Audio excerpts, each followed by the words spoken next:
A poorly written query letter can lead to an instant rejection by a literary agent, but a polished, effective one can lead to a request for the full manuscript and potentially even representation. I was recently catching up with an agent who I used to work with, and she told me that it is immediately clear to her when someone has read up on how to write a query letter and understands what the query letter should entail and how it should look, versus when a writer doesn't really know what they're doing. And she mentioned that it does affect how she responds to the query. So today I want to walk you through all of the components, paragraph by paragraph, of the standard query letter so that you understand what agents are expecting, what information it needs to include, so that you really put your best foot forward and have the strongest professionalism when you are sending out those queries. If you are interested at all in the traditional book publishing industry and you haven't already, I recommend subscribing to my channel.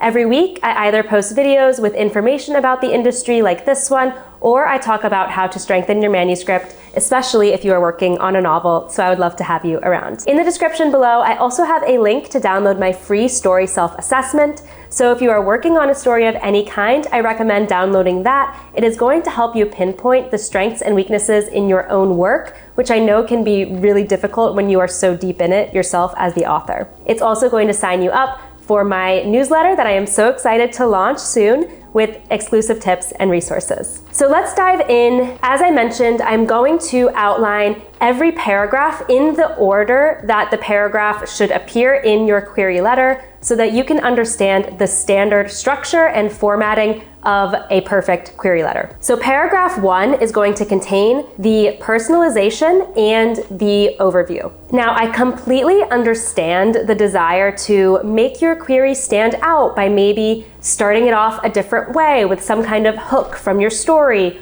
or a line from the manuscript, or maybe even an interesting tidbit about you from your bio. I know that you want the agent to see your query and immediately become intrigued, but unfortunately, sometimes these tactics to try to hook the agent's attention can actually do the opposite and turn them off because you are not following the standard query structure. So I really do recommend keeping it standard and going with this approach for the opening. The best way to catch an agent's attention at the end of the day is to give them all the information they need about your story and let your story speak for itself through the query. You don't want to run the risk of looking unprofessional because you did something a bit funky with the query structure. So what should the first paragraph include? There are two things. The first that I always recommend including is a personalized line explaining why you are reaching out to this particular agent. I know that this is going to require taking an extra step,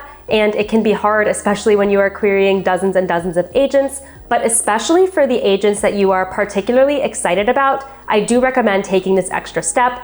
Ideally, what you will reference here is another author or book that that agent has represented that you like, and that you think maybe aligns with your own book. So something that's in a similar genre that maybe sold really well. That would be a really great book to reference in the personalization line. You would say something like, I saw that you represented this author, and I'm excited to present my novel, blah, blah, blah, blah, blah. It doesn't have to be long. It should not be long. It's something just as simple as that to show the agent that you know the types of authors they represent, you admire them, and you could see yourself on their list as well because of that. If you cannot say that for the agent, though, again, I would try looking at the authors they represent, poking around online to check out the novels that they have published. But if you don't want to do that work, then you can take out the personalization line entirely and just include the second component of the first paragraph, which is the overview of your project. This is simply your title, your word count, and your genre. It is very, very important to have these three elements in the opening paragraph of your query because the agent will want to know that information up front. So for that reason, you want to make sure that you don't bury it and put it all the way at the bottom of the query. It should be right at the top. You can say something like, I am seeking representation for my book title, which is genre, complete at however many thousand words. It's just that simple. So with these two lines, your first paragraph is going to be either 1 or 2 sentences, but it is going to contain some very, very important information for the agent So make sure that you convey all of this in your opening. The next set of paragraphs, so let's say paragraphs 2 through 5, are going to contain what we call the blurb about your book. The middle section of your query is arguably the most important part.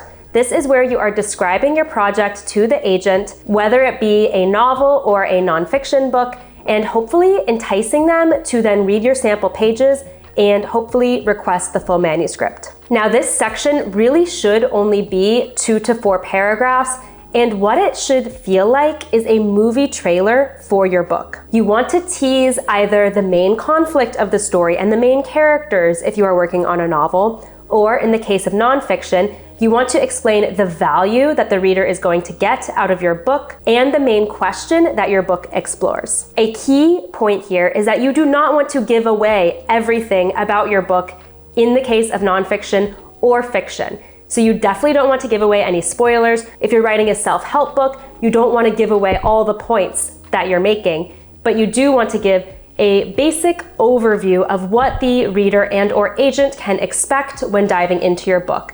It should read just like the description copy that goes online on the book's product page, as well as on the actual cover of the book. I have a whole other video on how to write an effective book blurb, specifically geared toward novels, so I definitely recommend checking that out if you are having trouble with this particular section of the query.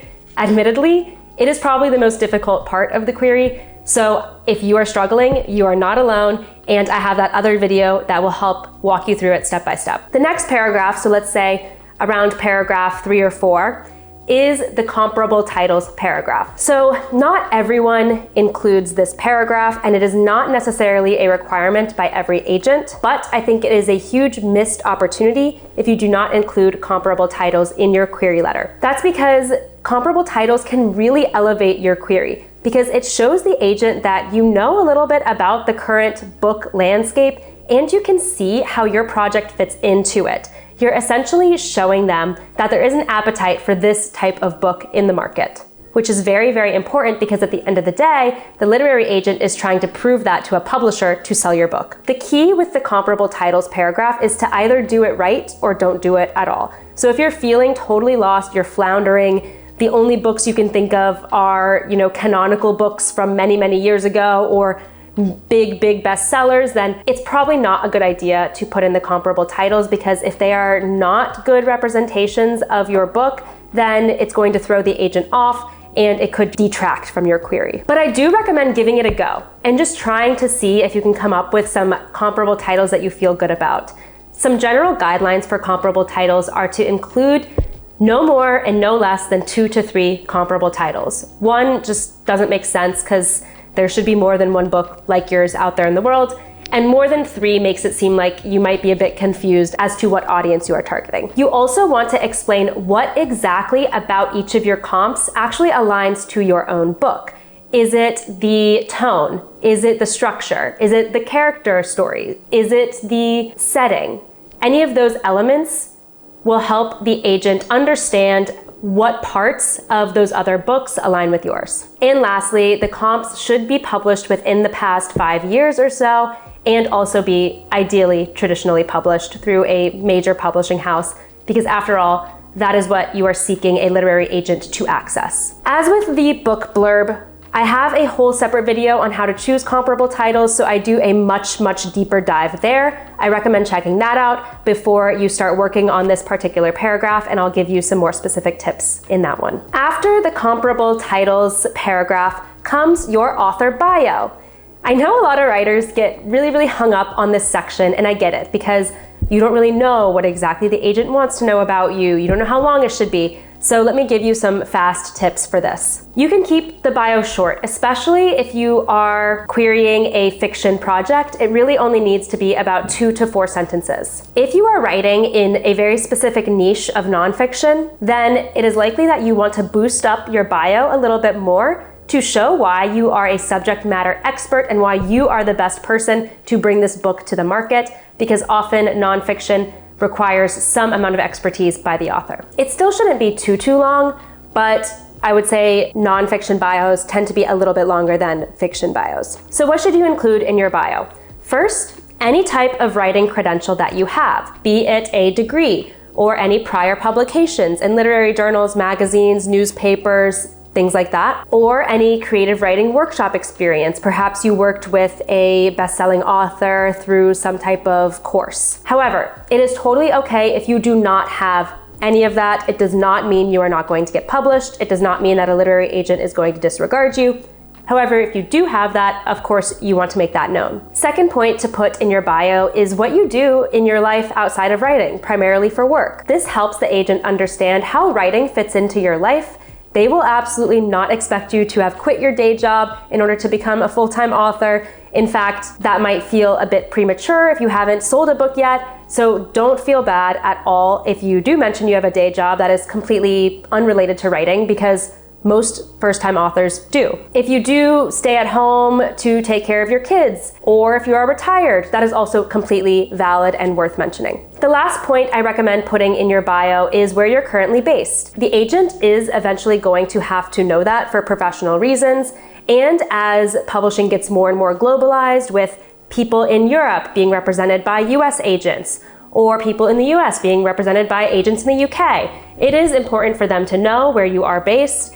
And you never know if maybe the agent has a personal connection to that place, such as family in the area. So it's just always good practice to let them know. Your closing paragraph in the query letter is just going to be very simple, basic sign-off language. As I mentioned in regards to the opening paragraph, you don't want to try to do anything overly verbose or cutesy, or even try to compliment the agent in the closing paragraph. Sometimes I see writers put things like, with your representation, we are going to sell 1 million copies and become rich. I get that you want to express your enthusiasm and passion for your project and your belief in it, which is all very valid, but the agent already understands that you believe in your project, otherwise, why would you be querying them?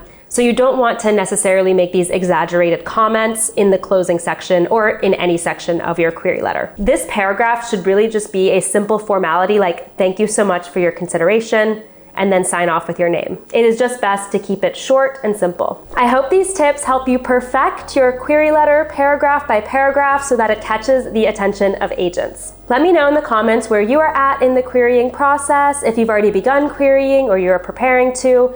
And let me know if you have any questions at all about any of the paragraphs or the structure of the query letter that I just went over. I would be happy to help you out. I have another video on the most common query letter mistakes that I see, so I definitely recommend checking that out and making sure that your query letter does not fall into any of those. And as always, if you found this video helpful, please hit that like button and subscribe to my channel. It helps me know that I'm bringing you content that is useful and helps me grow this wonderful community. And as I mentioned, make sure to grab my free story self-assessment. The link is in the description below. Thank you so much for watching, and happy querying.